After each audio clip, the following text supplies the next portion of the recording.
আপনারা কি জানেন কার অভিশাপে রাবণের মৃত্যু হয়েছিল? একবার বেদবতী ভগবান শ্রী বিষ্ণুর তপস্যায় লীন ছিলেন। তখনই সেখানে রাবণ আসলো এবং বলল, কে এই স্ত্রী যিনি লঙ্কাধীরাজ রাবণের সামনে ভগবান বিষ্ণুর নাম জপ করছেন?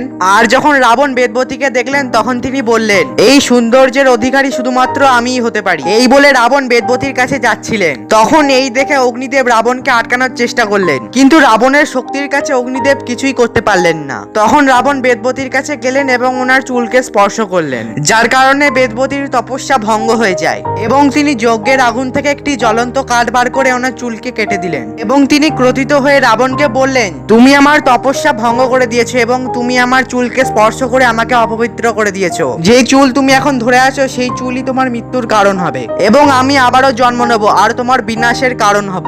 এই বলে বেদবতী নিজেকে অগ্নিতে সমাহিত করে দিলেন। আর এই বেদবতী পরবর্তী জন্মে মাতা সীতা রূপে জন্মগ্রহণ করেন এবং প্রভু শ্রী রামের দ্বারা রাবণের বিনাশের কারণ হন। আপনিও যদি প্রভু শ্রী রামের সত্যিকারের ভক্ত হয়ে থাকেন তাহলে কমেন্টে জয় শ্রীরাম লিখতে ভুলবেন না।